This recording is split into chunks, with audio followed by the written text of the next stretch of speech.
नमस्कार दोस्तों, मैं अभय कुमार। आप देख रहे हैं ठोक तंत्र।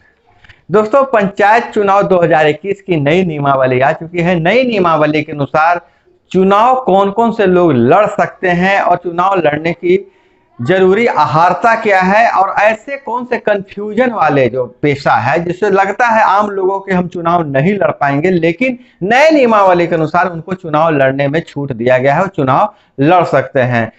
दोस्तों, हम वीडियो में इस सारी बातों को बताएंगे, लेकिन आपसे गुजारिश है कि चैनल पे अगर आप नए हैं या चैनल को सब्सक्राइब नहीं किए हैं तो चैनल को सब्सक्राइब कर लीजिए, क्योंकि यहाँ पंचायत चुनाव से जुड़ी हर छोटी से बड़ी जानकारी आपको उपलब्ध रहती है, मिलती रहती है। समय समय पर नए अपडेट आपको मिलते रहते हैं।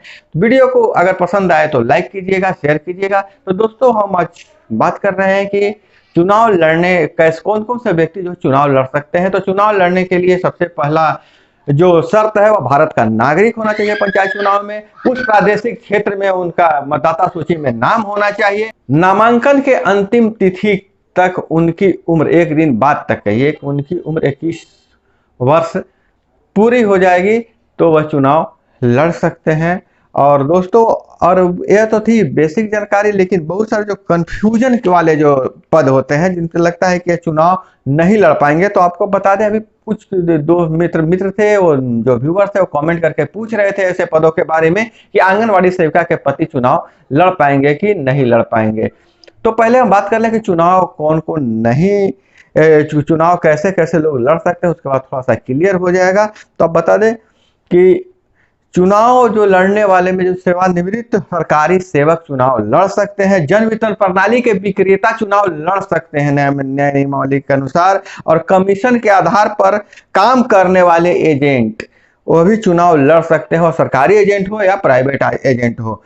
अकार्यत गृह रक्षक चुनाव लड़ सकते हैं, जो होमगार्ड जो कार्यरत नहीं है वह चुनाव लड़ सकते हैं। सहायक सरकारी अधिवक्ता चुनाव लड़ सकते हैं। अपर लोक अभियोजन जो केवल शुल्क पर नियुक्त किए जाते हैं वह चुनाव लड़ सकते हैं।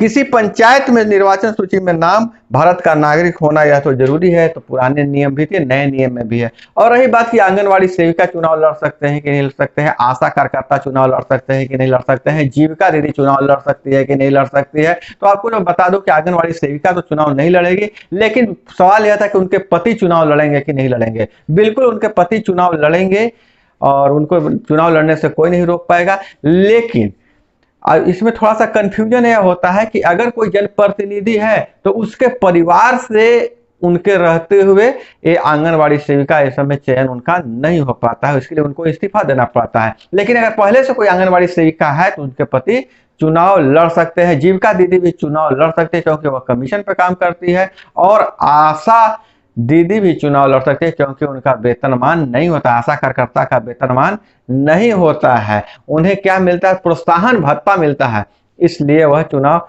लड़ सकते हैं। तो हम समझते हैं दोस्तों, आपका यह कंफ्यूजन दूर हो गया होगा कि कौन से व्यक्ति चुनाव लड़ सकते हैं जो देखने में लगता है कि नहीं लड़ सकते हैं। तो इसी तरह की जानकारी के लिए आप हमारे चैनल से जुड़े रहिए। और दोस्तों, अगर चैनल को सब्सक्राइब नहीं किए तो चैनल को सब्सक्राइब कर लीजिए। मिलते हैं अगले वीडियो में। जय हिंद, वंदे मातरम।